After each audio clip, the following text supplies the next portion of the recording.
All right, I think we're live. If anyone in the chat can hear me, just push 1.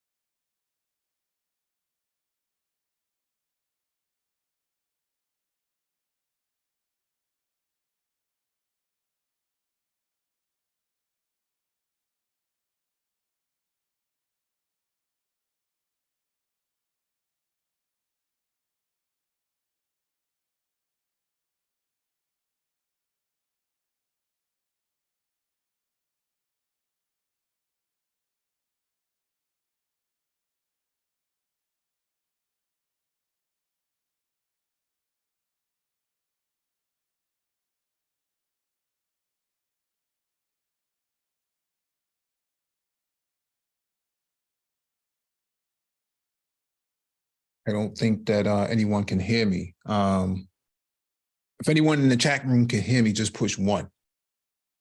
That's a volume.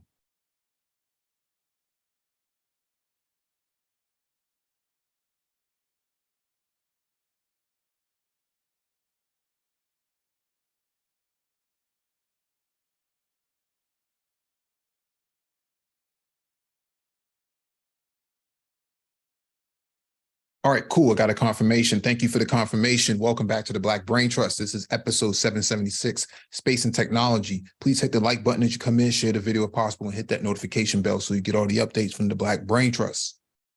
There's a document in the description of each video for you to follow along with and reference. If you want to engage in the discussion, there'll be a link in the chat for you to join. Before joining, make sure you have an updated Zoom client to the latest version before you join, or you may run into some issues. And we're going to get started. Okay.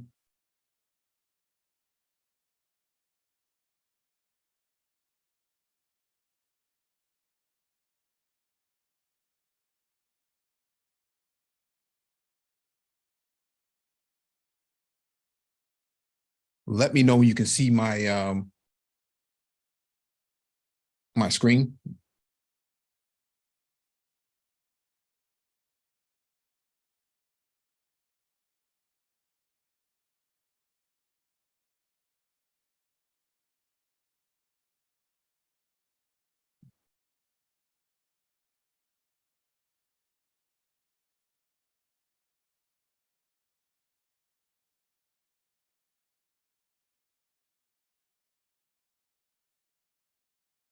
Push 1 in the chat if you can see my screen.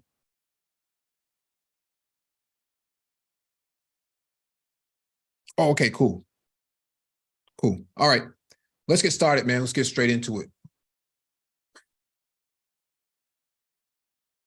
All right, first item on the docket is from TechCrunch. Payday wants to power the future of work for Africa with $3 million seed led by MoneyPoint Incorporated.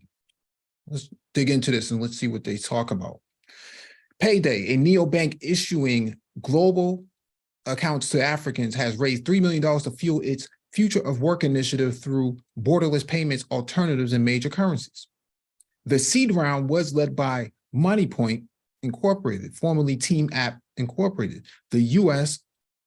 Entity that houses MoneyPoint Microfinance Bank, and Team APT or Team Apt Nigeria.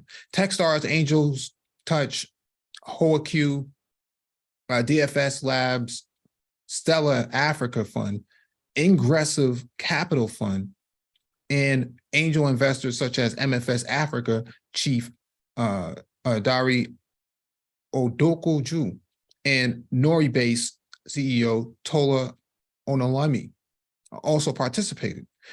When Favor Ori launched a Payday in June 2021, the initial pay was to build PayPal for Africa, for which it secured $1 million in pre-seed funding. Customers in 11 African countries, including Rwanda, where it first established its headquarters due to its business-friendly environment, had access to the platform and could send money to each other. Subsequently, the fintech, which became the first Rwandan company to join Techstars' Toronto program and soon raised a $1.2 million pre-seed extension, learned that enabling cross-border payments was expensive to spite. As such, it shut down 9 corridors and focused on Nigeria, where it has since witnessed tremendous transaction volume and user growth. With Payday, African remote workers and freelancers, particularly in Nigeria and Rwanda, can send and receive money in USD, the Britain pound, and the euro, and 20 other currencies. This allows them and those in the diaspora who work remotely for international organizations to be paid and withdraw money in their choice of currency. Payday also offers virtual dollar and Naira cards, which allow Nigerian users to purchase goods and services on foreign platforms, currency swaps, payment links, local bill payments, and peer-to-peer transfers. These features are commonly provided by other venture capital-backed business-to-consumer fintech apps serving African customers and those in the diaspora, such as Gray, Lemonade Finance, Send by Flutterwave, and Chipper Cash, making the landscape a competitive one where each attempts to outdo the other with speed and better fees or rates. Quote, "We are building TransferWise for Africa. We want our customers to move money faster with the bank accounts and cards we issue. Other platforms focus on Africans in the diaspora. We're focusing on people in Africa while planning to focus on those abroad by expanding to the UK," Ori told TechCrunch during an interview about Payday's place in Africa's remittance and global neo-banking space. Quote, "We were the first startup to start issuing virtual accounts in Africa around June of 2021, and we've done this for over 20 months. So we know what works and understand our markets and users." Payday ramped up its social media marketing push over the last few months to increase market share, which seems to be paying off. The fintech ended 2022 with slightly over 100,000 users and now offers its virtual cards and other products to more than 300,000 users. Payday also increases an average of 40,000 transactions daily and over $25 million monthly. Numbers that have fetched the fintech a $15 million acquisition offer by one of the continent's unicorns, which Ori says was turned down.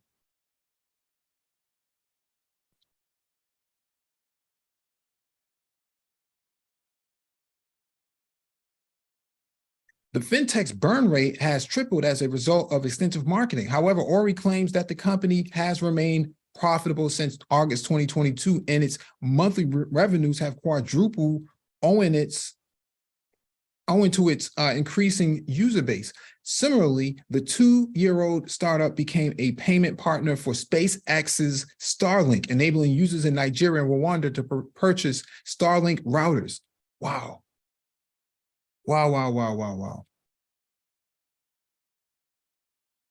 At MoneyPoint, we're excited about the unique things Favor and the team are doing with Payday. Personally, I connect deeply with his drive, technical depth, and desire to execute.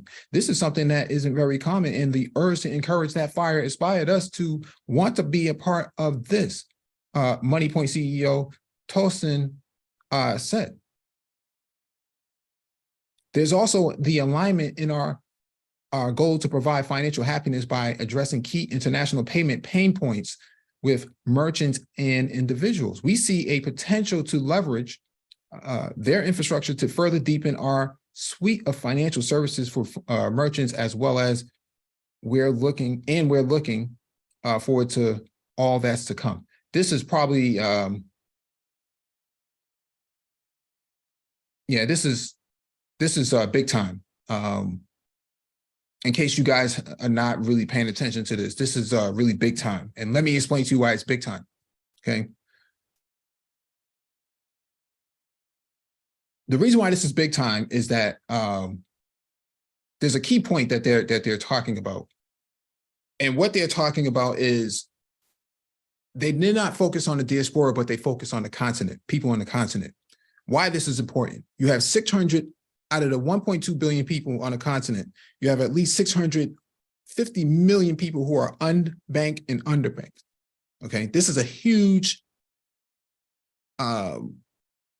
demographic of people that you have to engage in order to bring these people up to market. And so from a capitalist standpoint, this makes a lot of sense to invest into, but from a cultural standpoint, this is a huge endeavor, because now you're taking people who in Nigeria, for example, they took the old currency out of circulation back in March, and now they issued a new currency that has a new sort of hologram or something to it to prevent, laundering and stuff like that. For all intents and purposes, there's a lack of banknotes or money notes to go around, currency to go around. And so digital finance, decentralized finance, payment systems, remittance, all of this is going to play a significant role to scaling up the platform. Okay. Nigeria is poised to be a very dominant player, within the next year and a half when it comes to fintech, not just in Africa, but around the world, because Nigeria has a lot of people and they move a lot of money because they have a large diaspora outside of the continent. But when you start factoring in places like Rwanda, places like Ghana, places like South Africa, and then Uganda, some of these other places that are really pushing the startup sector, it starts becoming apparently clear that there is a need for mobile banking. There is a need for decentralized finance. There is a need for blockchain. There is a need for central bank digital currency, CBDCs. All of this is starting to come into play, and Africans are taking the lead on this. Okay, Africans are taking the lead on this. What are Black people doing in America? I don't really know. I can't really tell you, but I can tell you now that Africans are not playing games. Okay, they're taking this very seriously, and the money, the investment is coming in now. They was just offered, to be acquired, and they turned it down. Okay, they know that there's a lot of growth here, and they're just getting started. Okay, they're just getting started. They're going to be around for a long time. They're going to play a significant role in how the continent shapes out, financially speaking, from a digital standpoint. All right, there's a link in the chat if you want to join. Let me jump to the next item on the docket.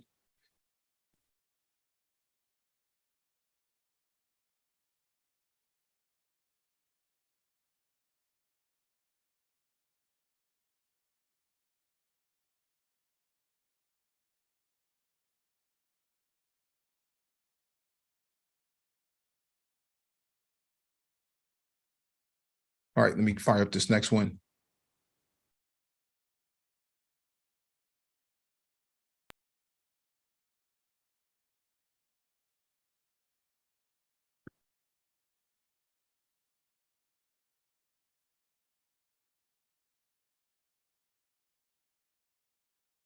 All right, next item on the docket is from bizjournals.com.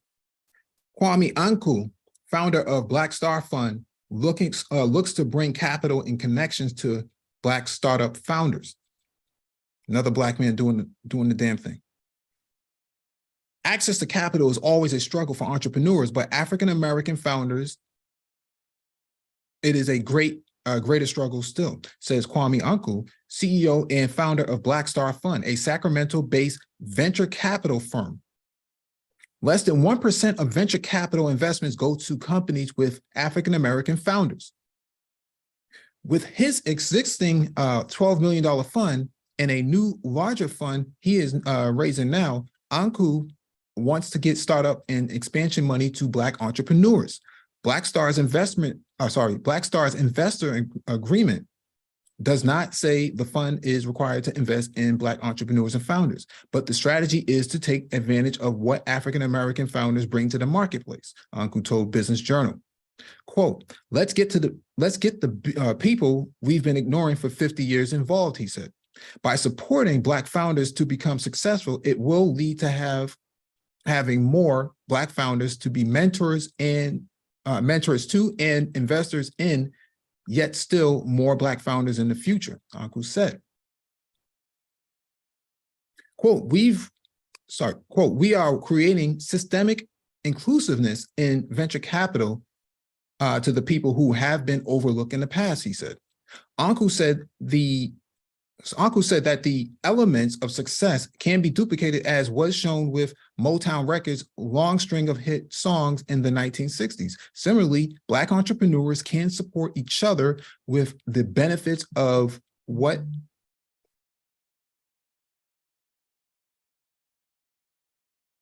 Sorry, I was just interrupted by a phone call. Uncle said that the elements of success can be duplicated, as was shown with Motown Records' long string of hit songs in the 1960s. Similarly, Black entrepreneurs can support each other with the benefits of what they learn on their journey, he said. Uncle later went on to serve as the National Director of Strategic Development for the Prince-inspired Yes We Could initiative. It was while working with Prince that the recording artist asked Anku a question that eventually led to Anku becoming an investor. Quote, Prince asked me, where are the Black Mark Zuckerbergs, Anku said. That shook me to the core. Raised in Cleveland, Anku came west to go to college. He was a contemporary at Stanford University with some of the most successful startup founders of the web economy. After Prince posed that pivotal question, Anku thought back to his time in Silicon Valley during the rise of software companies. LinkedIn founder Reid Hoffman, PayPal Holdings Incorporated co-founder Peter Thiel, and Google founders Sergey Brin and Larry Page were all Stanford grads. And like Facebook co-founder Mark Zuckerberg, they all were able to start what became giant companies because they had access to an angel investment of between $100,000 to $500,000 to start their enterprises. Blackstar isn't working alone in its quest to support Black entrepreneurs. It's working with other funds to leverage investment and diversify risk. Blackstar has made 3 investments with retired NBA All-Star and former Sacramento Mayor Kevin Johnson's Sacramento-based venture capital firm, Black Capital. Representative of Johnson didn't respond to requests for comment for this article. Anku said that raising his first fund involved a great deal of travel and a lot of meetings to find potential investors and other connections. He said that he has more than 400,000 miles on Delta Airlines. These days, Anku said he's trying to be more strategic in his travel planning, stringing trips together. For example, as the single father of a teenage son, he's trying to spend less time on the road. Still, Anku continues to get around. A few weeks ago, he was at an event ringing the opening bell for the NASDAQ stock market in New York as part of a 13-day road trip to meet with investors, potential investors, and potential investment prospects. Anku is also on the board of,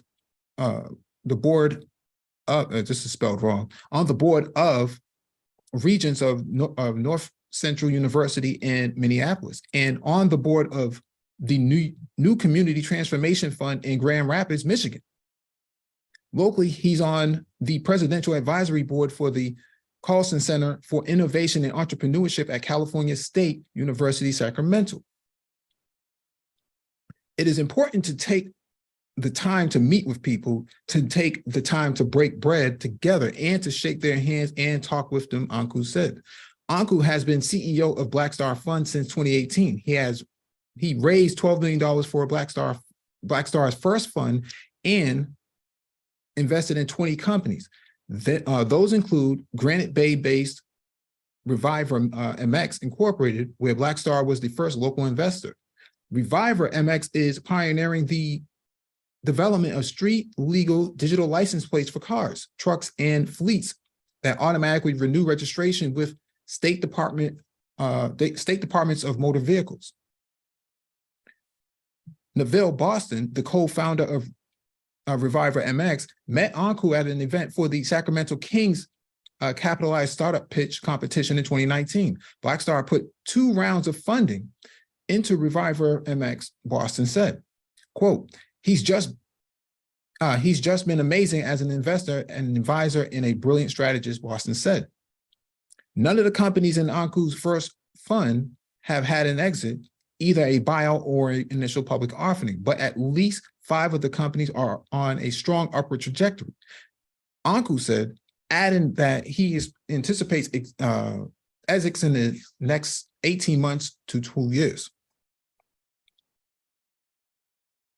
The Blackstar portfolio has investments in companies all over the country, including Partake Foods, a vegan cookie company in New Jersey, Resilia, a New Orleans-based software developer for nonprofits, and Actively Black and athleisure and sports apparel company based in Los Angeles. Anku declined to say how large the new fund will be, other than that it will be significantly larger than the current fund. Quote, he's got some great companies in there, said Mark Haney, local serial entrepreneur and investor and the co-founder of the Growth Factory Accelerator in Rockland and its associated venture capital fund. Success breeds success, Haney said. What he's done so far gives him a lot of credibility to go around and do it on a larger scale. The first investors into Anku's first fund were local entrepreneurs Haney, Dale Carlson, and Tom Candres. And Haney is on Blackstar's advisory board. Anku met Haney through the mutual support of the Carlson Center, Sacramento State. They knew each other for more than 2 years before Haney invested, Anku said. Quote, these are relationships. They take time, Anku said, adding that what he brings to Black co-founders is the ability to shrink that time to build relationships. Earlier this year, the Sacramento Metropolitan Chamber of Commerce awarded Anku Entrepreneur of the Year, an award the chamber had never given out before in its 130 years.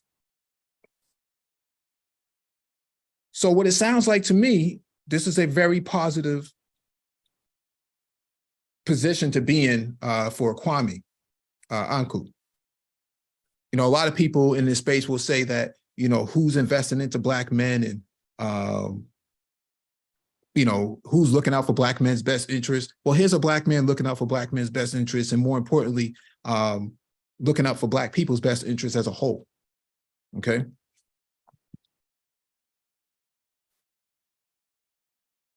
I think this is positive. You know, we talked about this, I think, actually in the beginning of this article, it says less than 1% of venture capital investments go to companies with African-American founders. Less than 1%, okay? You're talking about an industry for startups that has anywhere between, you know, $100 billion to $500 billion. If Black people are getting less than 1%, you're talking pennies on the dollar compared to what everybody else is getting. And they don't get out of that first phase. And if they don't get out of that first phase, they're going to die. That's just the reality. And so we need all the support that we can get to actually move from first base to second base into third base and actually, you know, have an IPO. This is serious business that we're talking about here. So I want everybody to pay attention that there are people out here looking out for our best interests. And it's good to see that a brother like Kwame cares that much. Okay. Let's move on to the next article.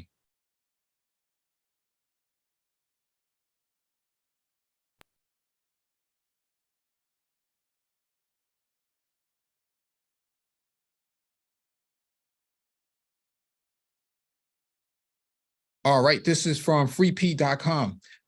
Metro Detroit Black Business Alliance gets $800,000 in grants to help fight racial wealth gap. Interesting. Zoom in on this a little bit. The Metro Detroit Black Business Alliance announced Monday that it is receiving 2 grants totaling $800,000 that the organization will use to support Black small businesses. The alliance, which focuses its efforts on closing the racial wealth gap, said it will receive $600,000 from the Gilbert Family Foundation over the next 3 years and $200,000 from JP Morgan Chase over the next 2 years. Quote, this will enable them to expand their reach and impact even more for entrepreneurs in our city, Darnell Adams, director of the Detroit community initiatives at the Gilbert Family Foundation, said during the announcement. Quote, the partnership aims to address the racial wealth gap, as we all are focused on, that has hindered the growth and prosperity of communities of color in our city, which is the Blackest city in America. These grants will support the organization's Capital Connect program, which connects small business with funding opportunities. Quote, the way that we're able to do our work is that we have partners that help fund the program. So this will allow us to serve more Black-owned businesses through our Capital Connect program, said Charity Dean, president and CEO of the Alliance. Quote, the Capital Connect program is really intense. It's hands-on, but not only that, we connect our businesses to technical assistance partners. Capital Connect is serving its 5th cohort, and a portion of the funding already has been added into daily operations. When owners of small businesses in the program need assistance with tax returns or credit counseling, the organization steps in to pay for those deeds, which is covered by its partners. The funding also covers the staffing to run the program.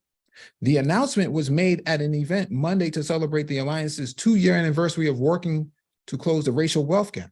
The event featured a panel discussion about the state of Black businesses, which featured Dean as the moderator. Kai Bowman, CEO of MDDBA, Anika Goss, CEO of Detroit Future City, and Wafo Denaro, Executive Director of the New Economy Initiative. Quote, I think there's two missing pieces, Denaro said about the growth rate for small businesses in Detroit. One is policy change, but it's also practical assistance to these businesses. We could provide all of the funding for capital, but we need to make sure that they are ready. She said a business owner may not know how to keep the books, but with practical assistance and enough resources on how to run a business, this can be solved. As for the future of the program, Dean sees continued growth towards bridging the racial wealth gap.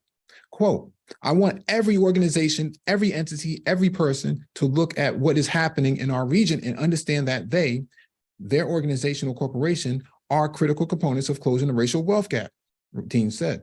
None of this work happens by accident. You absolutely need intentional partners. The Gilbert Family Foundation has also granted $500,000 to Black Leaders Detroit, also a small business support organization, according to Adams. This is very positive. $800,000 is nothing to sneeze at. You know, if someone offered me $800,000 to make, you know, my business pop and get off the ground and accelerate, I'm not turning that down, okay? So when you hear certain people talk about, you know, no one's looking out for Black people's best interests, you know, you can refer them to this article here, okay? Let me get to the next item on the docket.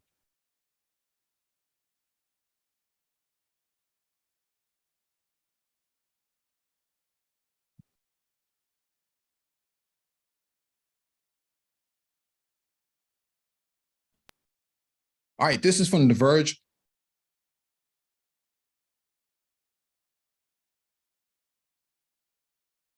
Pete Buttigieg still believes in smart cities. The U.S. Department of Transportation is making a big bet on smart city technology with the release of $94.8 million in federal funding. But in an interview, Secretary Buttigieg warned that not every project is going to prove out.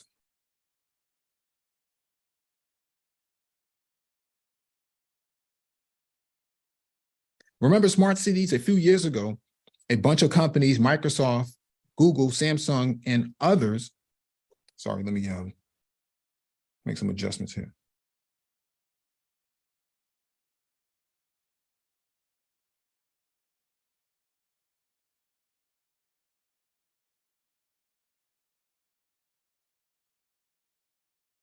And others got a lot of people excited about the concept of transforming our cities with their analog traffic signals and antiquated water wastewater systems into gleaming technopolies full of self-driving cars, public Wi-Fi, and embedded sensors collecting data on average citizens. The idea never really came into fruition. A lot of people got understandably jittery about privacy and data collection, but the U.S. Department of Transportation still sees promise in the concept, not data collection exactly, but the idea of using technology to improve city services. This week, the agency released $94 million in new funding authorized by the bipartisan infrastructure law with the goal of helping dozens of small-scale city projects get off the ground. In some cases, quite literally. Drone delivery, smart traffic signals, and connected vehicles are just some of the projects that will be the recipients of this first wave of funding. In the interview with The Verge, Transportation Secretary Pete Buttigieg said there's still a lot of merit to smart cities, especially if they can be leveraged to improve people's lives. Quote, the idea is to make sure that the technology unfolds in ways that make us all better off, Buttigieg said. It's about technology, but it's not about technology for its own sake. Authorized under the 2021 bipartisan infrastructure law, the Strengthening Mobility and Revolutionizing Transportation program, SMART, was established as a pot of money that cities, states, transit agencies, tribal governments, and other entities could tap into to test out new technologies. The $1 trillion infrastructure law included $500 million for these smart mobility projects over 5 years, with the first awardees being announced this week. So we see on this map right here, or I shouldn't say a map, but this display right here talking about smart traffic signals, connected vehicles, curb management, uncrewed aircraft systems at UAS, sensors, smart grid, transit innovation, work zone safety, international commerce.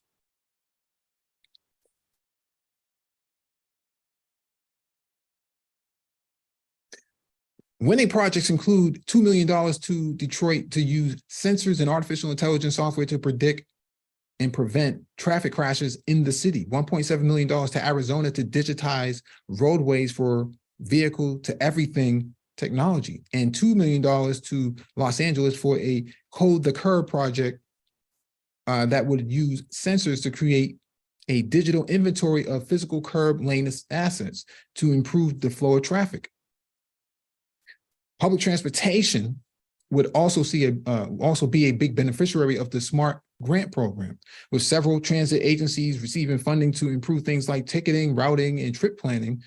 The Santa Clara Valley Transportation Authority in Silicon Valley, for example, is getting $1.7 million for something called Transit Signal Priority, which would upgrade traffic signals to give priority to city buses.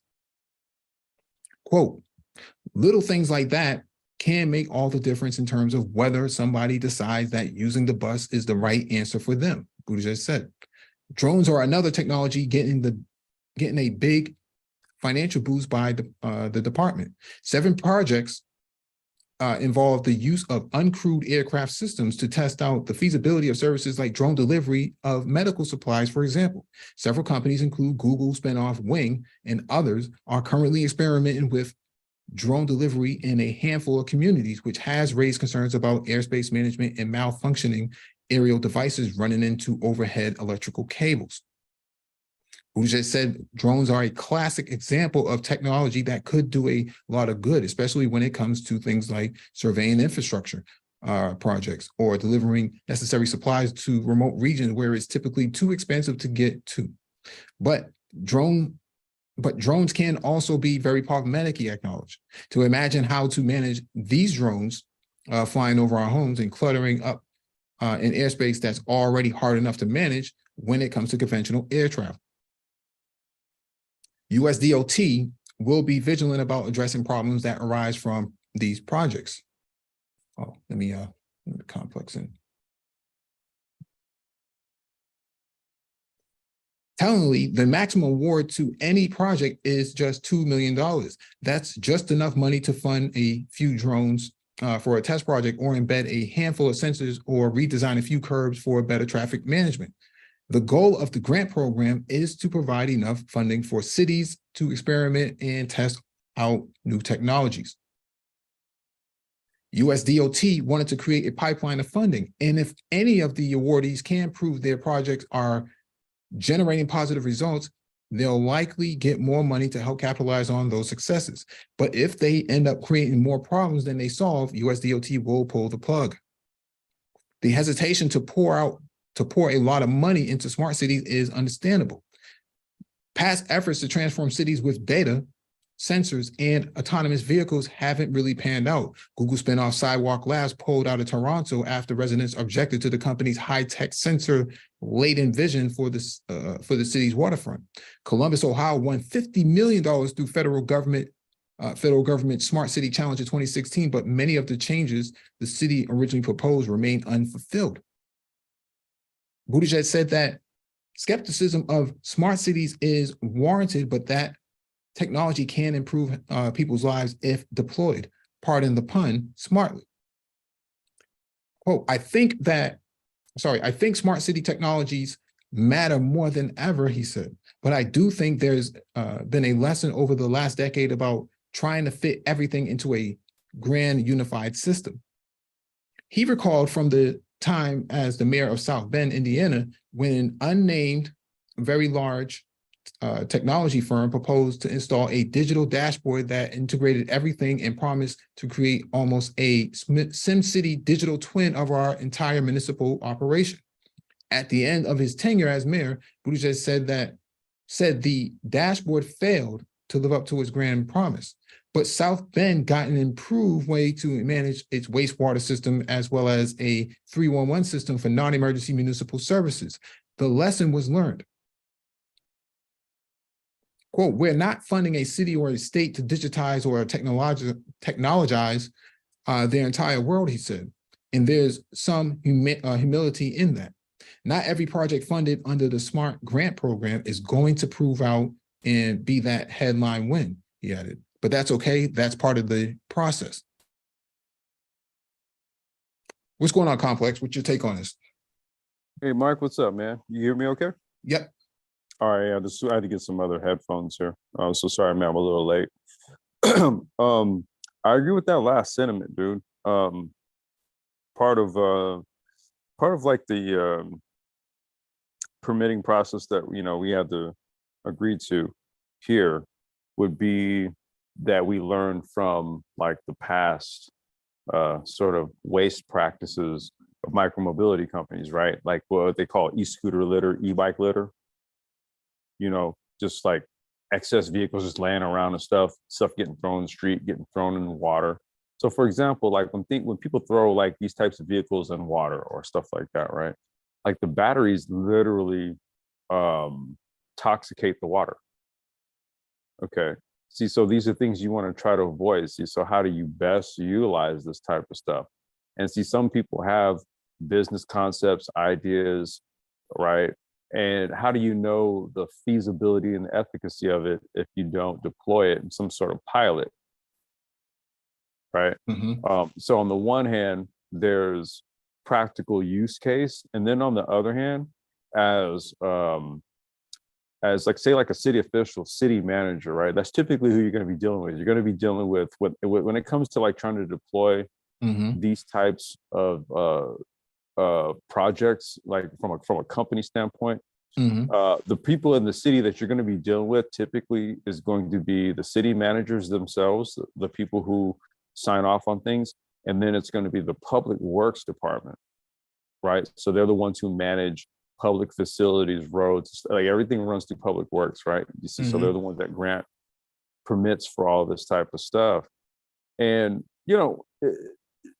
you have to really kind of take a lay of the land. Not everything's going to work for everywhere, and not only that, but you don't want the over automation of certain things, or you don't want all of a sudden just a deployment of robots everywhere. Much like how back in the day when the e-scooter companies were all launching, we were all in LA doing all this stuff.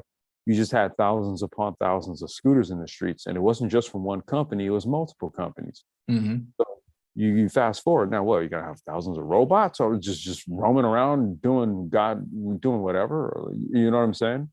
So there has to be an equilibrium. And Mike, this is kind of the sort of like the theme of what we've kind of always pushed on this channel, sort of like this balanced integration of technology in nature, like, or technology in our environment, right? Whether it be like, you know, a Black community that's like in the inner city, whether it's something that's more rural, you know what I'm saying? You have to strike a balance between, you know, with the deployment of all this stuff and the environment around you.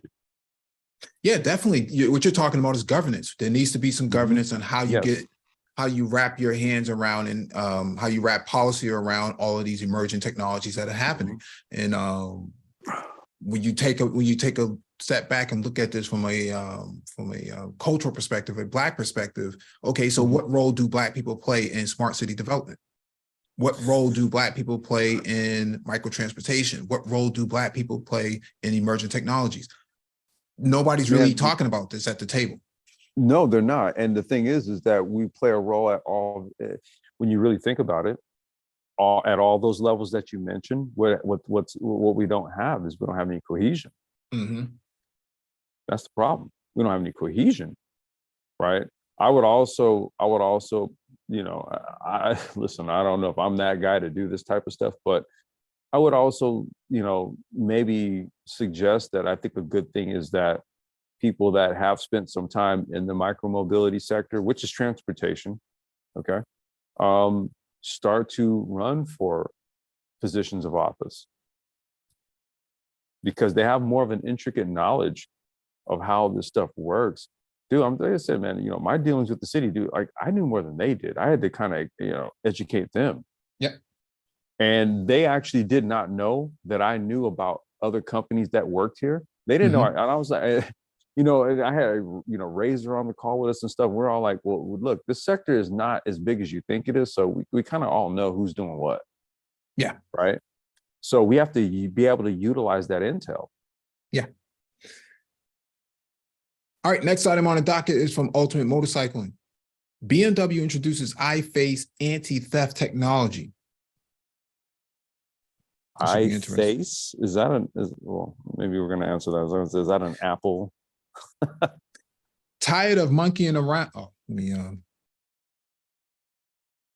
bring him in. Tired of monkeying around with keys or fobs? Of course you are. Everyone is. Fortunately, BMW Motorrad is doing something about it with a new feature it calls iFace. BMW worked on technology with Professor Dr. Lesjour at the University of Munich. Lesjour runs the university's world-class optometry institute. The system is remarkably simple and built into the BMW Motorrad TFT display. With your helmet off, stripe projection is used to make a 3D map of your face, which is stored in the motorcycle's computer. When it comes time for a ride, an infrared sensor reads the face of the would-be rider, even in the dark. If BMW iFace recognizes you, it releases the steering lock and arms the ignition. If not, you're not going anywhere.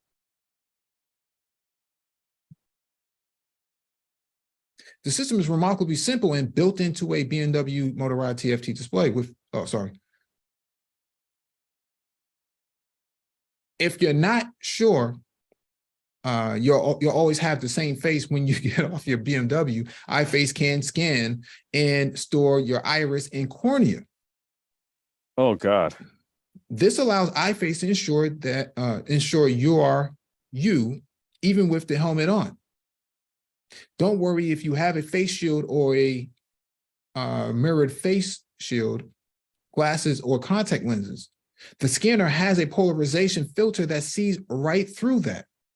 All you have to do is go to the TFT menu and let iFace know if you want a face scan or an eye scan. There are 3 eye scan options: tinted visor, clear visor, and open visor. should someone attempt to steal your BMW, iFace will send a distress message to eCall electronics emergency service and BMW Motorrad call center, further to help identify the thief. The scan data is sent to a central international database of criminals for identification. Wow. We don't recommend you use this feature if you have any outstanding warrants. Oh, God. Quote, our special thanks go not only to the Bavarian State Office of Criminal Investigation, but especially to Giovanni Haberle. Dr. Burkhard Hund, head of theft protection at BMW Motorrad, said, quote, today a respected owner of a consulting firm for theft and burglary protection in the Stuttgart Stammheim area, the Swabian was an invaluable help to us in developing this system thanks to his decades expertise as a professional vehicle thief. BMW iFace will debut this fall at a yet to be named motorcycle show. It will be only available on Boxer models.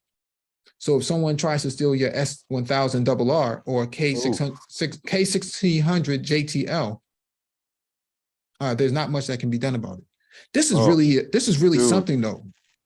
That is. They use this type of scanning technology in their Area 51 as well.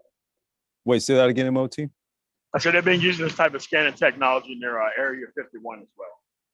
Area 51. Yeah, you're right about that. You're right about that. Okay, but that's that. Okay, I could see the right. I could see, dude, for BMW Motors, like, damn, that's crazy. That's crazy. No, but you think about it. Yeah. Yeah. I mean, they already know who you are, what your background is before they even come out there. Yeah. So they already know everything about you, and they just walk up to you, and you're on the first name basis.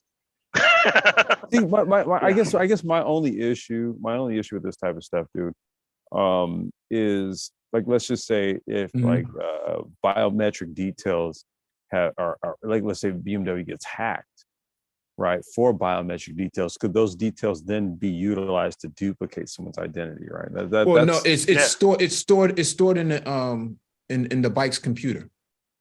Okay. So if it's stored in the bike's computer, then by European, it's not okay, got it. It's native. It's local. It's local to the bike itself. Right. It's native. Okay. Yeah, it's local to the bike itself. And so if anything was to happen, then I'm assuming that they have to wipe the bike itself, primarily because European laws say that data has to be they have data laws that have to be complied with. The laws that where Google lost the lawsuit.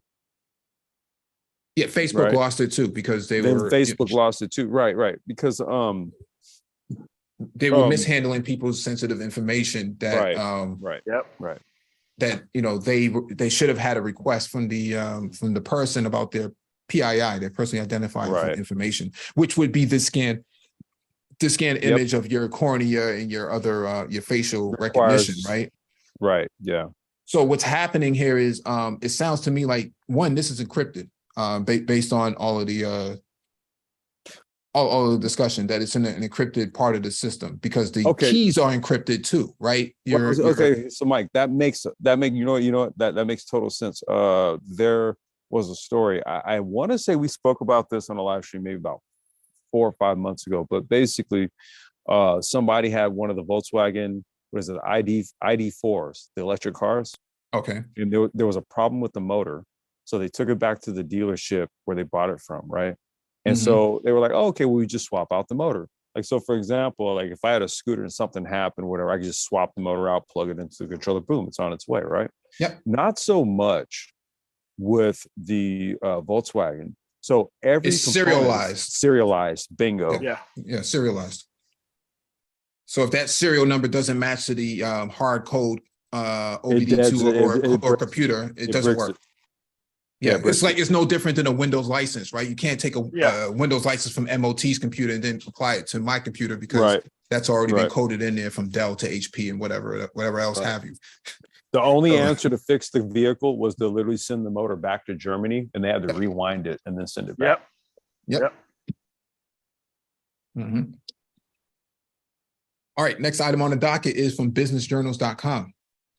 Black-owned startup demos e-bike with Boston Police Department. Whoa.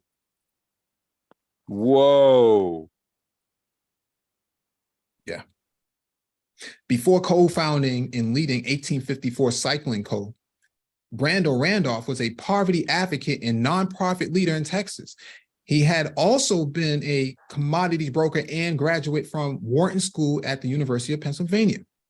So much for people in this space not being poverty leaders. Yeah. When he moved to Framingham, Massachusetts, Randolph said he wanted to create jobs and personally hand paychecks to people who were impacted by poverty. Back in 2016, when Randolph was thinking about how to accomplish that goal, a livable wage was considered to be about $17 per hour in Massachusetts. Soon after learning this, he saw an article noting that $17 per hour also happened to be the starting wage for bicycle mechanics. Quote, "That's how it all started," Randolph said. "We wanted to teach formerly incarcerated women to become bicycle mechanics. That is where 1854 Cycling began its work 7 years ago. The company's name comes from a moment in Massachusetts abolitionist history. On July 4th, 1854, the Anti-Slavery Society met in Framingham to protest the celebration of the country's independence while Americans still practiced slavery. Since its founding, 1854 Cycling has gone through a few evolutions, from building single-speed bikes to making an e-bike designed to be used by police departments. Today, the company is demoing its e-bike for the Boston Police Department as it prepares to begin mass production and delivery later this year." So we're talking about bespoke manufacturing, bro. I talked to you about this offline. Wow. Yep, I talked to you about this offline some months ago, about a year ago. D-Zam. Wow. Quote, "Police brutality is a real big issue for me personally and the communities that I'm trying to help. I wanted to take it from a very unorthodox way, which is how we do first work with law enforcement to create a bridge between them and communities," Randolph said. That bike is fucking badass. I'm sorry. Yeah, it is. I was gonna say, bro. I was gonna wait till you were reading to just kind of comment on the design, dude. Mm-hmm. Go ahead, though. Go ahead.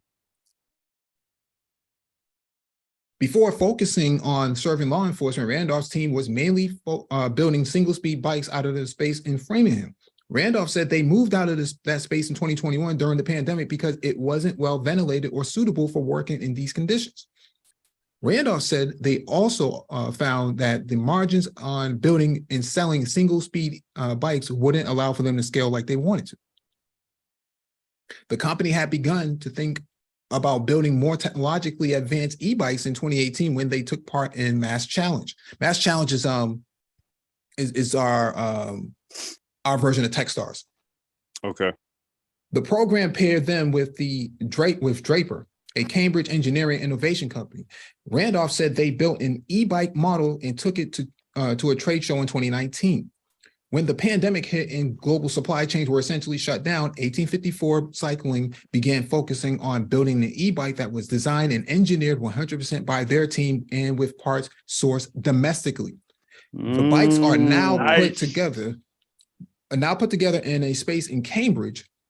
Randolph said they are looking at moving into a space in Hyde Park, which is I'm not gonna. Dang, every like major city has a Hyde Park. That's interesting.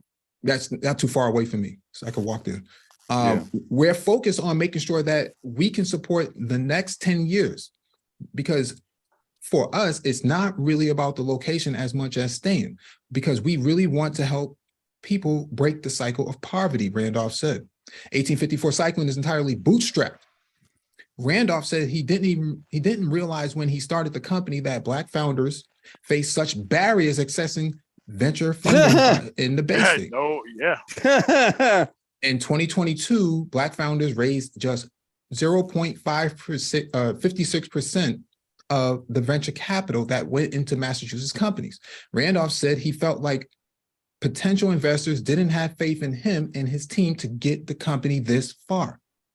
Dude, I told y'all, like, even Pacific Rides, just not trying to pop collars or anything, self-funded.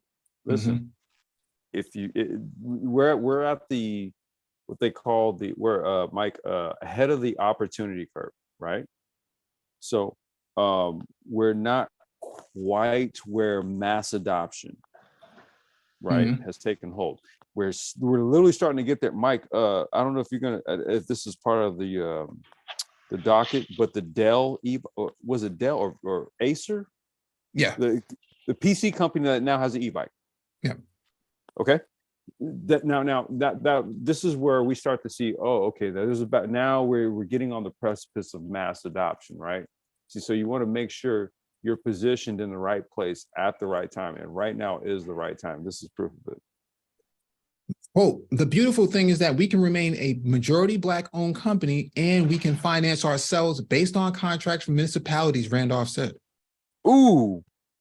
Nice. Randolph said he sees bikes as a way to build connections between police officers and the communities they serve. People view police vehicles as bulletproof tanks and associate them with arrest, he said. A bike makes an officer more approachable. Randolph also thinks it's important for police officers to be able to slow down and see the communities they are serving. Quote, sometimes when you're driving by so fast, you don't actually see the faces of the people you are serving, Randolph said. If you're on the bike, it's more of a human-to-human connection. Randolph said they haven't yet signed a contract with the Boston Police Department for the e-bikes. Today's demo is about finding the right size bike to fit the majority of officers and nailing down the different technological needs. The bikes feature a screen on the handlebars that can access tools like cloud-connected web browser and police servers and records. Basically, complex. You got a lot of feedback. You got a lot of static. Yeah, my bad. Hold on. Yeah, man. The NCIC from the bike. Yeah. Wow, it's crazy. But Randolph said different units have different requirements regarding the features they can have, such as GPS tracking. Once 1854 Cycling nails its e-bike business, don't expect them to stop there. Randolph said his vision is to eventually move into motorcycles next. Quote, a Black-owned motorcycle company is kind of a dream, Randolph said. We've grown from a bunch of people who can learn to repair a bike to a motorcycle company. That's a jump. Oh my God, dude. That dude just literally put a battery in my back, bro. Because you know, I'm out here thinking I'm the only one, or I don't even want to say we are the only ones. I know there's other brothers doing it, but when I hear that, because our aspirations is the next jump is micro cars, right? So cars that essentially would qualify as a quadricycle, right? Which is essentially kind of like the same type of jump where they're making from e-bikes to motorcycles, which is a DOT registered vehicle. Same thing as a micro car or micro vehicle, right? It will be a LUV, a limited use vehicle. Or LEV, yes, yeah. So like this right here, Mike, literally, dude, backs up what we've been saying, what we've espoused, what we're actually engaged in. And it's just so good to see that face right there, right, as another reflection or representation of what we're trying to push here. Like I've said this, I'm trying to remember the guy's name. I'm subbed to his channel, but he did a talk, the Harvard Business School of Business, okay, on micromobility. He basically said the micromobility companies of today are the car companies of tomorrow. I remember that. They are. He said this. This is a white dude who said this, by the way. So if you guys think this, I'm just saying, this is just on the record, right? So this right here is proof of this, e-bikes to motorcycles, right?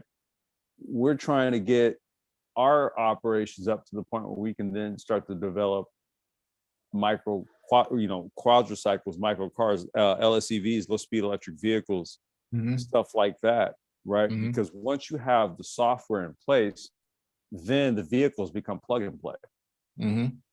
This is where we're talking about the micromobility side of transport. We can separate this from the traditional EV and that sector, and trucking and commercial transport, right? These are three separate sectors of transportation, right? But the growth sector largely is here. It's largely here, right? The growth sector on the EV side and on the commercial transport side. Now we're talking big companies, big equipment. We're talking. That's a different conversation. But see, on the micro side, I'm telling you right now, man. Look at that brother right there. But I had this conversation with you offline about a year or so ago about this brother.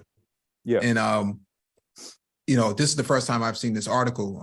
This came out, I think about a couple weeks ago or a week ago. Okay. But the thing here is, there are people in this space who said that your business like this will never take off because of such and such feminism or whatever it is, right? Whatever have you, right?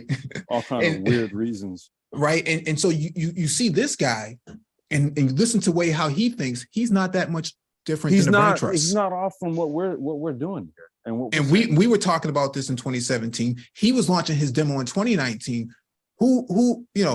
It was around the same time. We both launched in 2019, both of us. Yeah.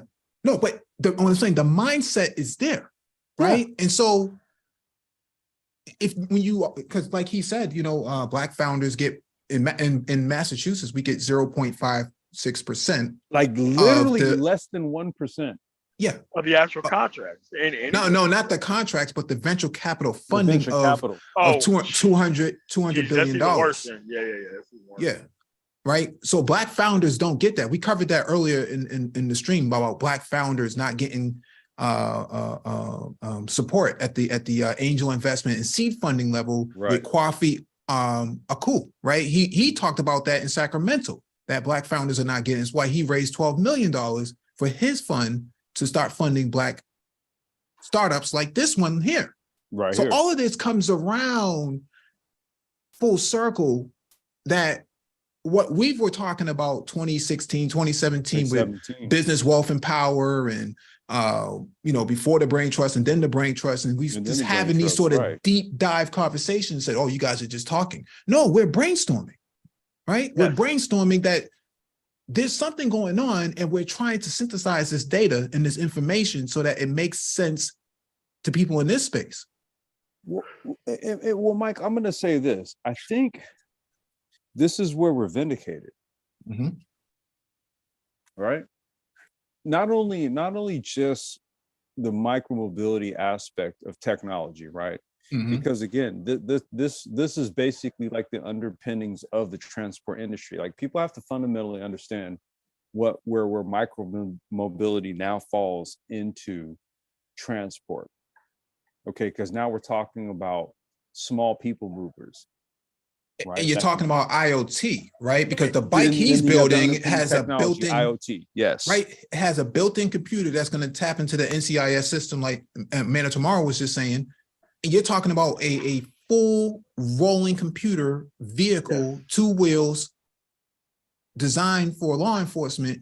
If Boston Police buys it, other police departments are going to buy it locally. Use case. This is the thing. There's a precedent. This is the use case, right? Yeah.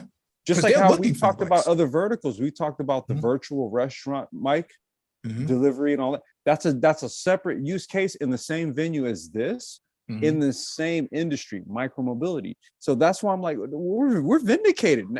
Well, it's not that, okay, this is confirmation of what we're saying. Vindication is a side effect of confirmation, right?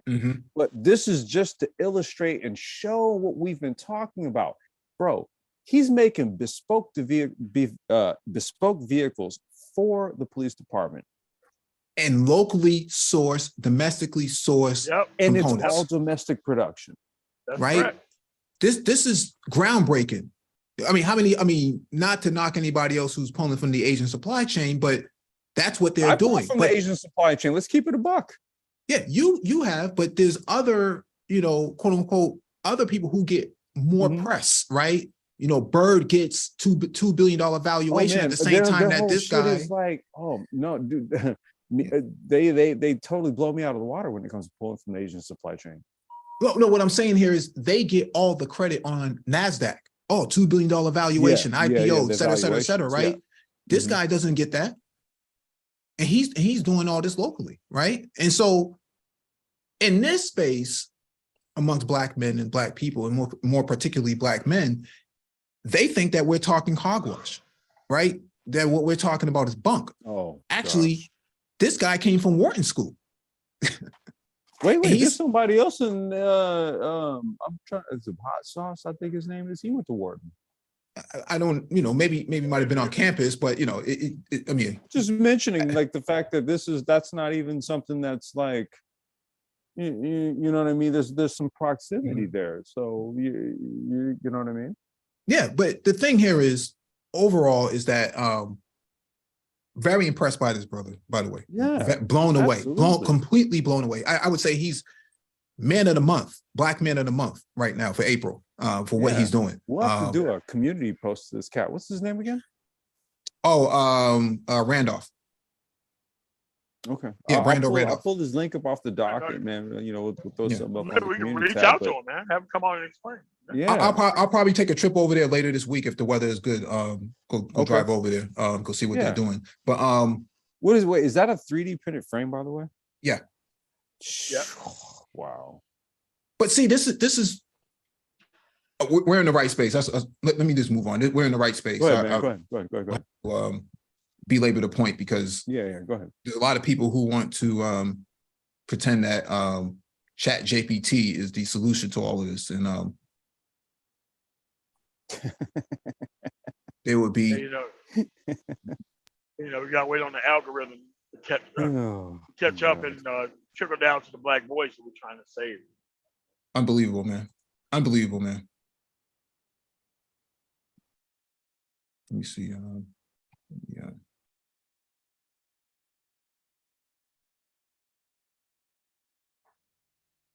Nope. Let me grab this article here. Salute to Roger Spice for dropping that link in the chat. I'm go ahead and grab that there. Yeah, Roger Spice is a great moderator. Yeah, appreciate you, bro. All right, this is from Black Enterprise. Final item on the docket. Black Boy Joy Coding Camp seeks to change Black representation in tech.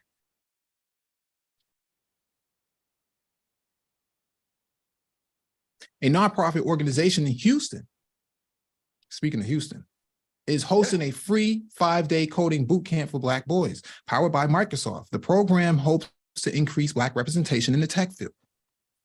Mission Transformation, a mentorship-based organization that works to develop, empower, and inspire young boys to excel in academics, is calling the program Microsoft Black Boy Joy Coding Camp.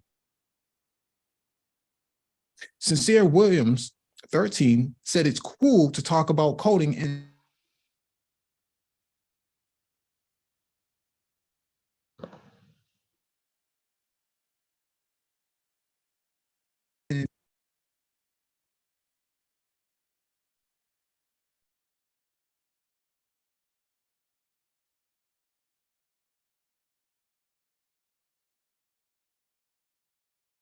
quote, I don't think people consider it nerdy anymore, he told KTRK TV. It's definitely a difficult task, Sincere said. I couldn't get past the movement part of it. Animations are easy, but the movement part is what I was confused about, coding and all that. Sincere didn't waste any time signing up when he met Mission Transformation's CEO, Julius Bailon. He learned about the coding camp and got on the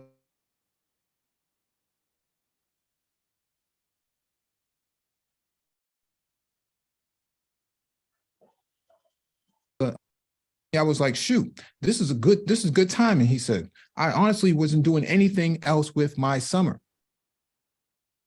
According to the KTRK TV, data from the Equal Employment Opportunity Commission shows the lack of Black representation in the high-tech sector. Black people account for 14% of the field, with only 5% occupying executive positions. Balin told the news station he's passionate about raising those numbers through his camp. Quote, it's really lucrative and life-changing industry that can really help them build legacies and really build great wealth down the road, he said. I think it's going to be a good opportunity for them, if continually exposed to it, to really change the world in unique and dynamic ways through STEM. Sincere said he feels, quote, more Black people should be doing this type of thing. In my opinion, he said, more Black people should be able to do anything they like to do. The virtual camp available for Black boys from ages 8 to 16 will be facilitated by Microsoft professionals. It'll take place August 9th through August 13th. Nice. So much for people not caring about Black boys. Who's advocating for Black boys? What about Black boys? Something about Black boys. The gynocracy in the Black boys, the matriarchy in the Black boys. Chat GPT. Bilderberg. That's what we have to leverage to get to Black boys. And the Illuminati. Yeah. And Soros. Yeah. I want to hear it, dude. What's going on here?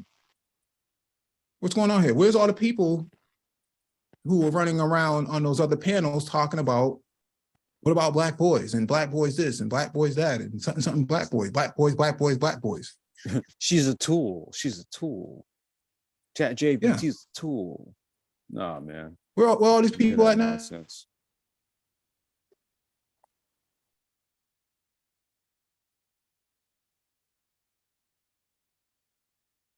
No.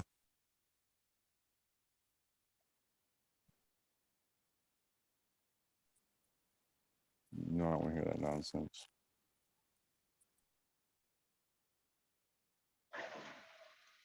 Well, if you're going to use crayons, you know, these kids could probably use those crayons.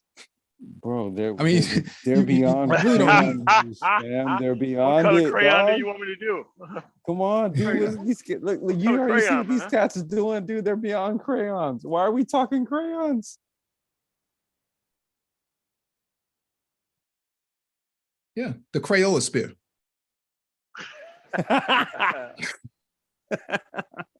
No, a big box, man. 64 of them, man. 64 with the sharpener.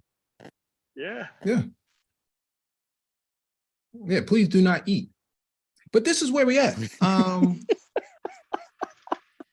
This is where we at. All this talk about no one's advocating, no one's doing anything. Well, once again, we're in April now, and we've been doing this since the 1st of January, highlighting that this is happening all over the country, okay?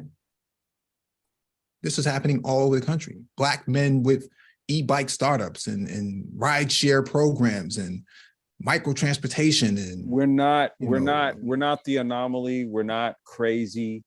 This isn't just, future psycho science babble. It's not, dude. It really isn't.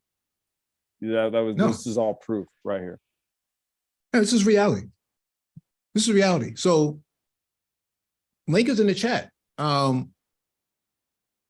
Anyone feels like they want to disagree that, this isn't happening, I'd be interested in hearing your position on this and how you can rationalize that this is even that, that your position is more credible than what you see on screen.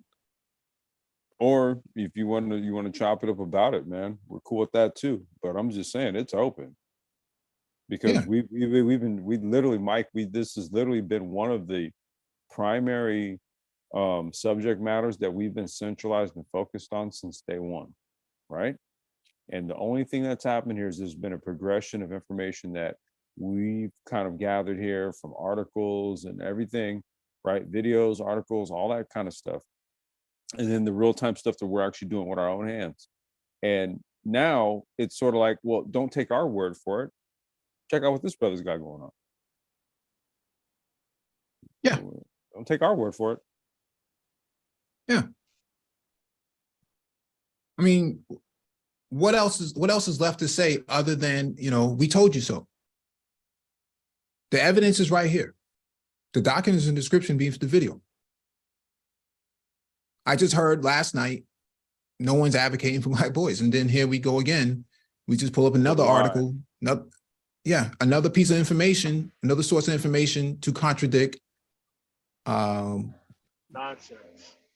It's a lie. Yeah, just lies. Just repeated gaslighting and fake representation. That's what it is. Gaslighting, fake representation, but this is what I'm doing. Well, I'm the only one who cares about you guys. Okay, all right. Well, MOT, it's just a lot of like theoretical psychobabble. And Mike, this is why I asked you. I said, dude, is that a 3D printed e-bike chassis on his shoulder? You're like, yeah. Because, dude, look, did you see the angles and the tube shapes? Oh yeah, I can tell by the way it slots in. Just you can tell by how it's shaped. That was 3D printed. Okay. Mm-hmm. It's already on some next shit. I could see it. You could see it. You guys think all of the shit that we're talking about, once again, micro factories, 3D printing, e-bike, IoT, micromobility, all this stuff, and then all of the vertical technologies and industries that plug into all of this. You think we're full of shit. Okay. All right. No, because the thing here is a lot of people just dropped off. We just lost about a dozen people just in the last few minutes. We had 30 plus people in here. Now we're down to 25, right? And people are not happy when we call other people's bluff who create content saying that what's happening, what's being seen on screen is not happening in real time. And so, and then those are the chat JPTers, man. They're the ones that are on the fence. Yeah. And then we float over here to 1854 cycling, and what this guy is doing, it's not just that he makes bikes, it's how he built the company. It's how he built it. And Mike, more importantly, it's the integration. He's a he's like literally integrated into public infrastructure. He's a supplier. It's called he's called a social enterprise. Okay, yes, he's not social enterprise. He's not that's what I'm saying. It's more. It's not just about the bike itself, but how he built it and what's the purpose of the company. Right. So the company has a mission statement of they're trying to make money by doing good. That's the definition of a social enterprise. Social enterprise. And so when you hear people talk about, oh, I'm a capitalist, I'm this, I don't see guys doing things like this. I don't see them doing things like this. In California, that's literally a different LLC designation. Yeah, it is, because your stated purpose. I'm not wrong on that. Okay. Yeah, the SBA classifies it as either a co-op or it's a co-op. A co-op is a small business and a social enterprise. It's considered to be that. So what I'm saying here is you got black men.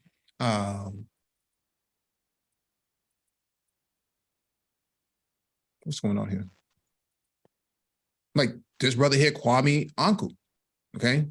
Mm-hmm. He understands the nuances and for black people trying to find funding for their startups, okay? And then you swing over here to, Brando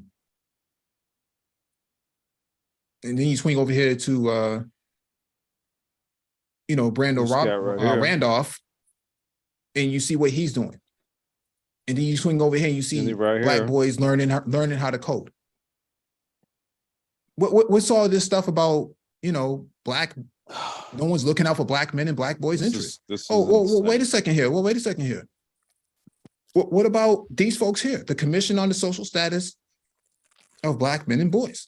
See, what we're not doing is we're not utilizing all of this. We're not patching it together, dude. Right? What happened? I thought that, no one was looking out for black men's interests or black boys' interests. I mean, dude. Yeah, man. Well, Chat JPT got to catch up, man. Yeah. Wow. Oh, wait, the Hidden Genius Project out there in California. Yeah, out here where I'm at. Yeah. What happened? Trust me, Mike, I'm gonna reach out to him. I'm gonna reach out to him, bro. California. I'm gonna reach out to him. There's a couple people out there in California not even trying to help with that. But they're trying to advocate for black boys, but people already doing something for black boys, not even acknowledging it. I wonder what that's like. Okay. Yeah. Yeah, I'm gonna reach out. Oh, to wait. because I think they also had something, Mike. I think something to do with McLaren. Say that one more Genius time. Project. Hidden Genius Project No. has something to do with McLaren. I thought it was Comcast that funded their venture, but I could be wrong. Yeah, 3 rounds. W. Yeah, Boston launches office commission on Black male advancement. I thought nobody was looking out for him. What happened? All the people just dropped off. Look at it. Just lost 15 people in the chat room watching this live stream because of what we just said. Yeah, just lost 15 people. So we now know where people stand. Okay. Yeah. We now know where people stand. I can't see the chat count. I'm on Zoom. What the hell? Yeah. Mike, can you bring the Hidden Genius Project tab back up? Okay.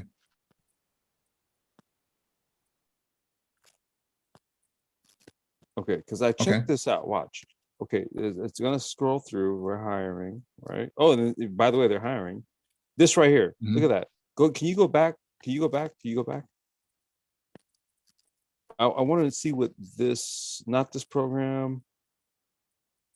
No, not the immersion project.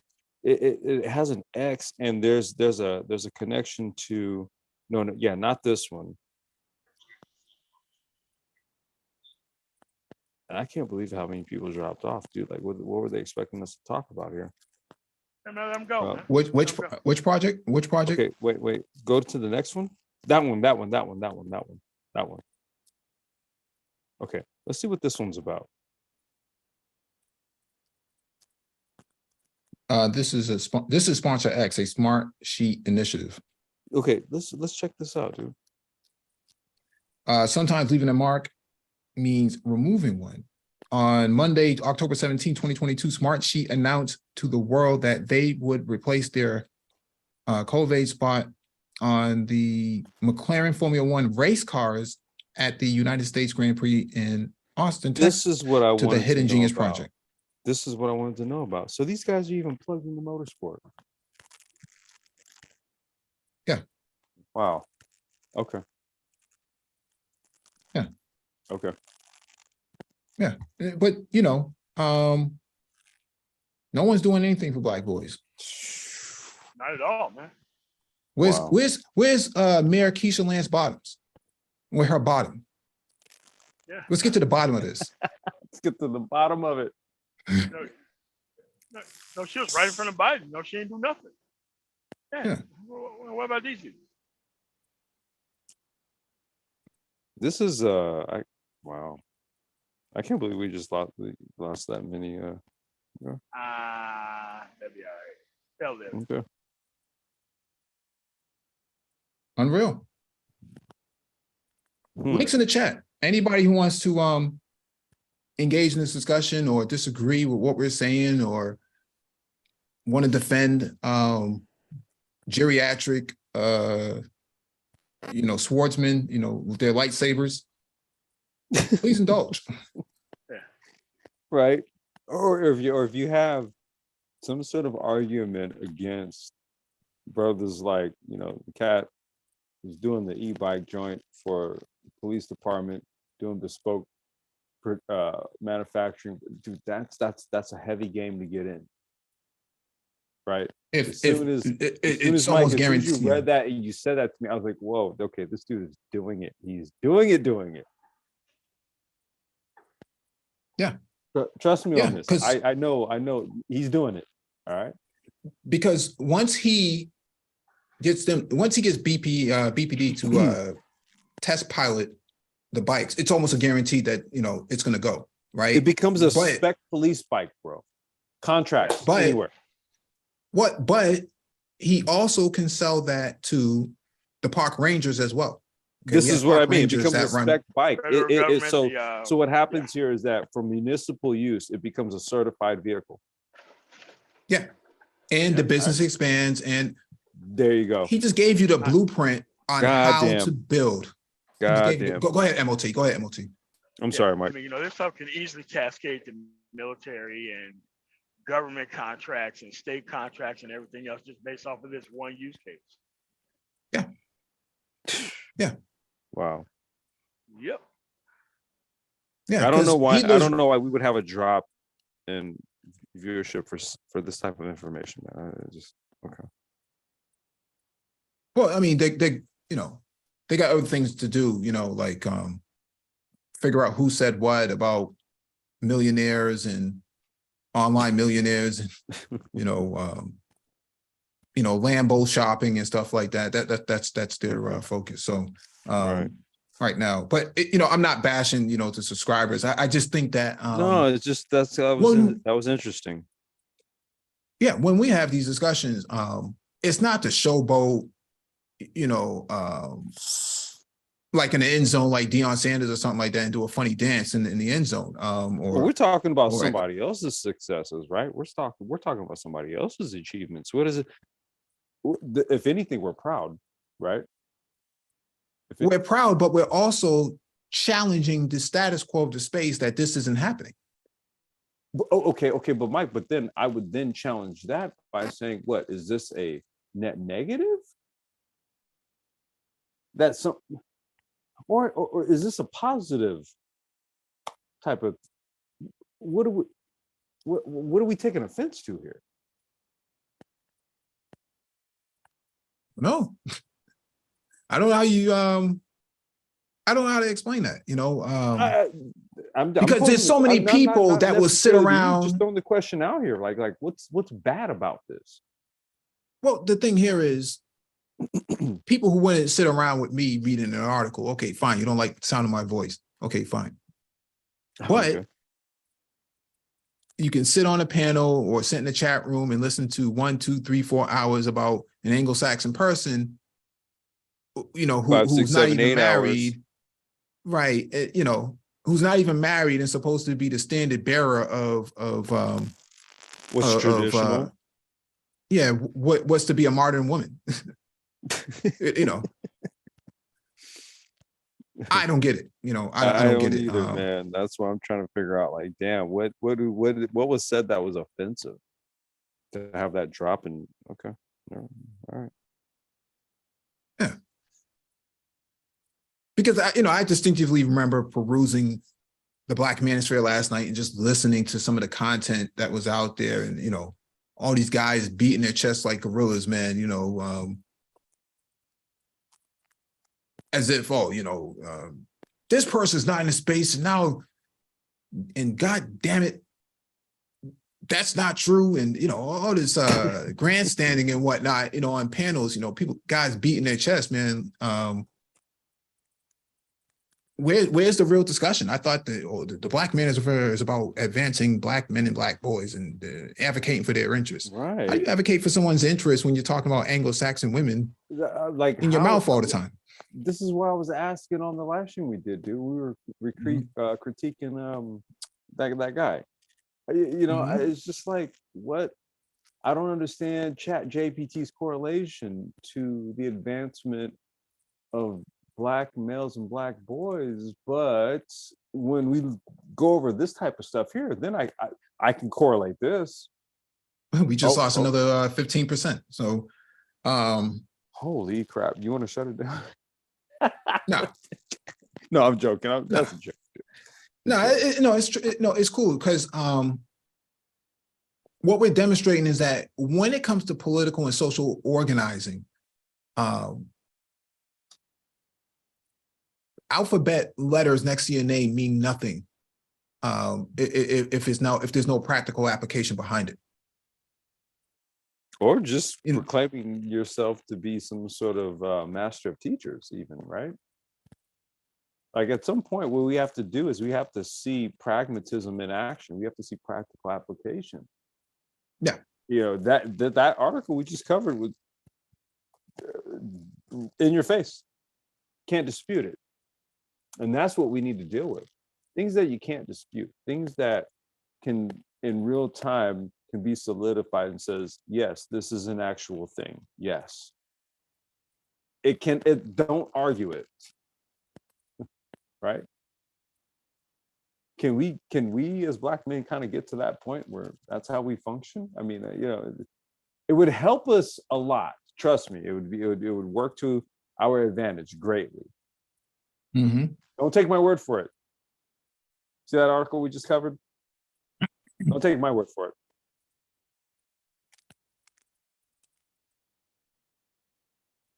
Yeah. Let me see. Is there a link in the chat? Drop it again. No, it's there. It's there. Oh, okay. And like I said, not even for people that have disagreements, man. If you guys want to come up and just like, if you have questions about it, dude, I'm down to answer questions about micromobility and IoT. We're down to chop it up. Like, it's not even just like, oh, we're looking for people who got smoke, but the issue is that we've long been sort of chided for talking about these things. However, what we're seeing here is that over time there's a bit of a what would you say, Micah, micromobility 2.0?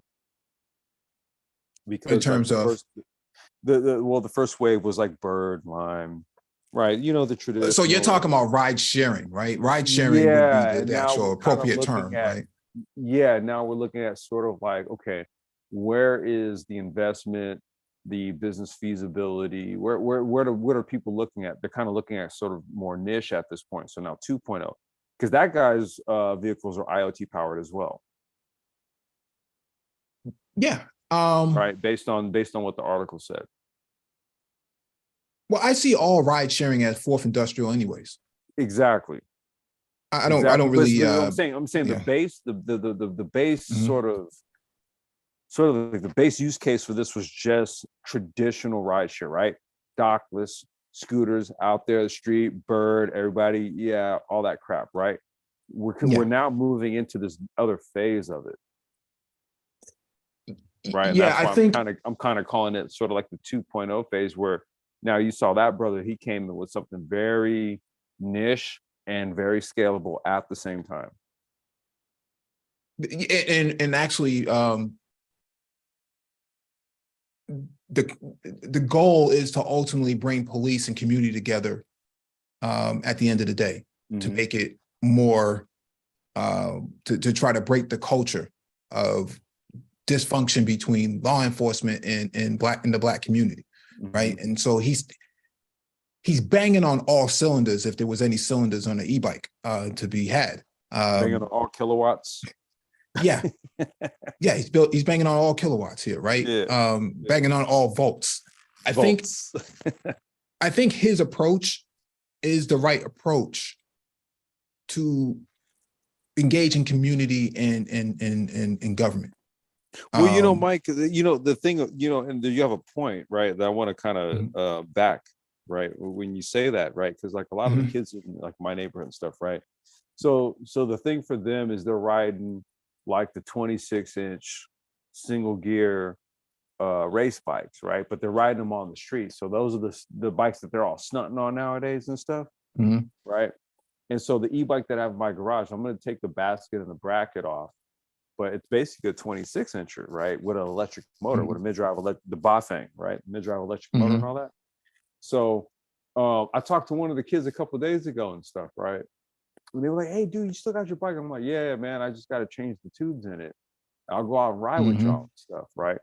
But on that level, there's even an engagement, right? Because like the younger cats are riding these bikes, and you know what it takes, dude? About an hour and a half, 2 hours to throw like an electric motor on it, and they can really get their stunt on. You know what I mean? So they want me to bring my bike out and go ride with them and stuff. But the whole point here is that even with the younger people, there is an affinity and association. There's so many young kids that I see riding around on electric scooters and electric skateboards even nowadays.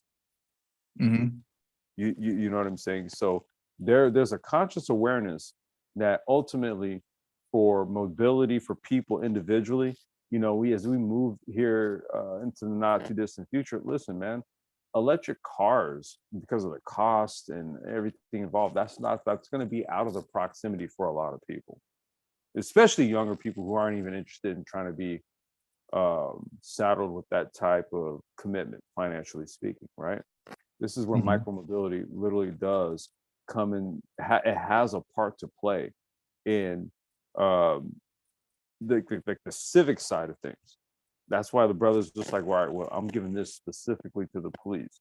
and the identification there when he says kind of like breaking barriers with it, you know, when you got kids on bikes rolling around like dipping and stuff, and they see like some cops roll up on some bikes, bro, they're gonna be like, yo, what kind of bike is that? They're gonna stop, chop it up, and it's gonna be some cool stuff. And I think that's what the brother's speaking to.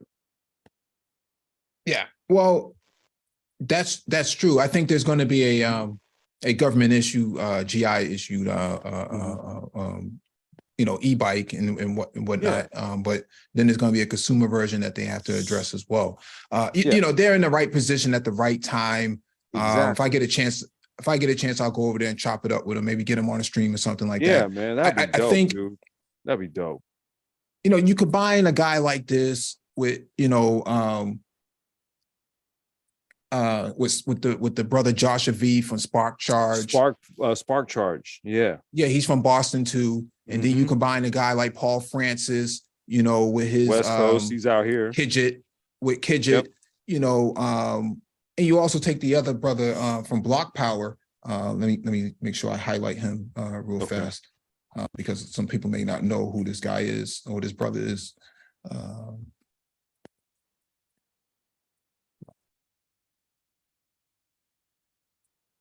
Yeah, here we go. I'm just trying to stress, man. I might be a little long-winded what I'm saying, but this is a thing, man. You know, and we've been trying to really push this shit out here, like for the better part of 5 years, man. And these are just things that weren't are that far off. Yeah, and these are just things that are confirming what we've been saying. Yeah. What's this right here? Block Power. Okay, all right. So what Block Power does, it's a social enterprise as well. What it does is it retrofits renewable energy solutions for traditional building infrastructure and at the residential level, right? And so you think about New York, you think about these brick buildings that are using this 100-year-old archaic, dated electrical infrastructure in place. What you're now talking about here is dropping or retrofitting Tesla style electric the power banks inside. Yeah, the power banks and the solar panels and building management systems, BMSs and stuff like that into there. And so that's what he's doing. And what they do also is, let me see if I can bring this up. Now this kind of follows the LEED, LEED, green, like building greenification platform or protocol. Yeah. Okay. He came out of the Obama administration. He was one of the he was on the Obama campaign. Block Power is helping to create a world where every home and building can be an opportunity for progress and engine for change. A world where communities are connected in upgrading your property from one that pollutes to one that powers the next generation of the green economy. So if we go to the team, where's his brother? Got a lot of sisters over here. Where's his brother at? Where's the brother, the founder? I think I might have skipped past him. Let me see, where's he at? I don't know where the founder is on here, but they have a social justice lens to this. So what they do is they skill people up with their platform into being contractors and tradesmen in installation of these renewable energy systems. Oh, here it is right here, green workforce programs. Okay. Block Power is building the climate tech workforce America needs, one community at a time. Join us to power the clean energy and building modernization revolution. Okay. So there's a social justice lens to this, right? There is a massive job growth expected in the green economy, and it's starting right now. Make sure your community constituents and business owners are prepared and ahead of the curve by participating in and accessing a pipeline of trained workers in industries like electrical vehicle charging, solar installation, Yeah, HVAC, that's what I was just gonna ask you about that. Okay. HVAC contracting, and more, right? Benefiting citizens receive valuable transferable technical training that prepares residents for a career in the rapidly growing field of green construction. We recruit from communities on the front lines of climate change, talking about Black communities. Access a trained, certified talent pipeline primed to work in a clean energy and broadband technologies. Diversify your workforce, gain ESG leadership, and develop high-profile goodwill. Customize your program to serve your community's priorities, from violence reduction to low-income, complex, you have a lot of noise. From violence reduction to low-income community economic development, Block Power has the experience to make it happen. With utilities, Block Power can create local jobs with minority women business enterprise networks of contractors so they can gain access to workers who are ready for the clean energy transition. So much like the brother Randolph with the bike, e-bike organization, how they take people out of jail and train them up and skill them up into being bike technicians. Now you're talking about taking other people and skilling them up in broadband installation, as well as building infrastructure for next. Yep, building infrastructure at the residential level, right? Yeah, and see, that's kind of where I'm at, right? Because one of the I don't care. I'll talk about this on the live stream. Like, one of the angles I'm trying to take here for Q1 with micromobility is to basically place the scooters at apartment buildings and stuff like that.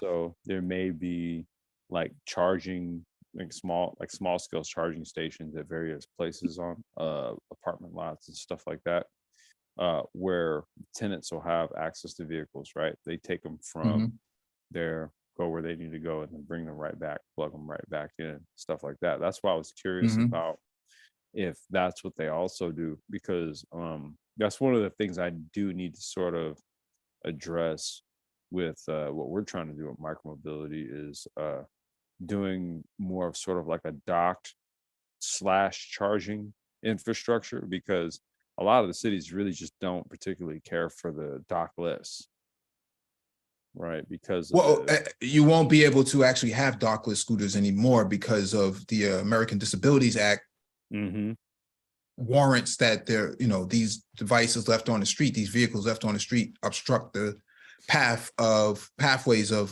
people with disabilities. But so you won't be able to do that. Guess what you're going to have to do in order for you to operate publicly? You still have to get an encroachment permit, which is a permit that enables you to place things in a public space, right, on public property, right?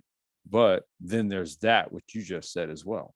So the answer to that is to try to minimize, the public space that you utilize, and look for, let's just say, a private space that has immediate access to a public space. So i.e. like apartment buildings, hotels, those type of places, right? So you're looking at more of less like integrating into the pre-existing infrastructure as opposed to just going dockless with it.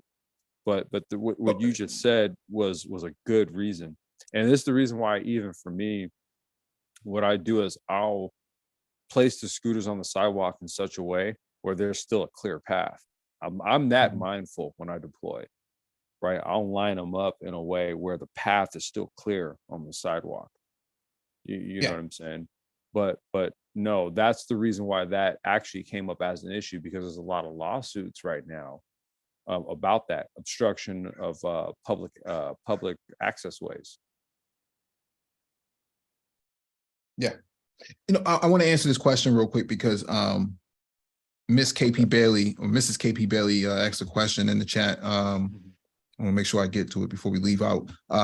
Thank you for highlighting Mr. Randolph's work. How do we get our boys involved? Where do we, as parents, start? So the program that he's running is for people coming out of jail. And so the idea is to reduce recidivism within the system itself by employing people with, decently paid jobs. And so I don't think it's for anybody under the age of 18, so to Well, speak. Mike, quick question. Is she referencing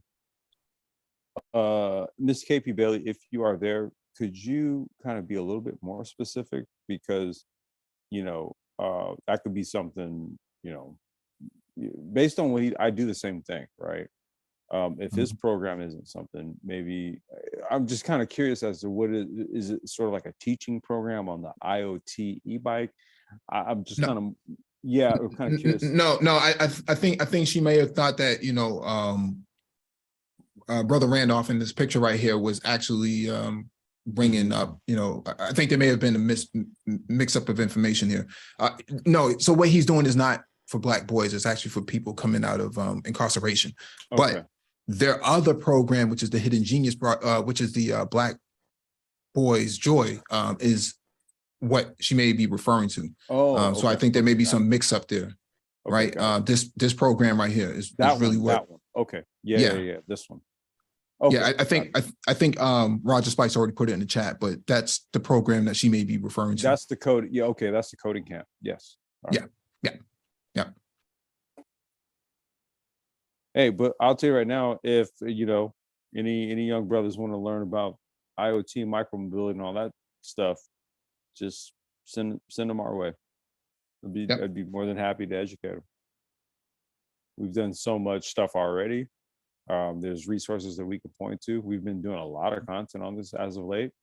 There's past content that we've done, and I'd love to, pass on what I know about this stuff.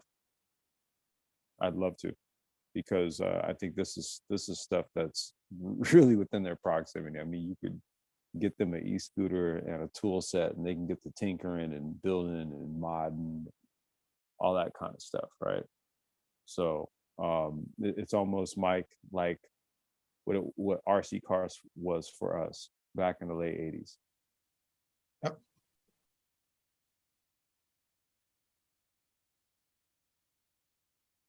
All right. Any last comments before we close out?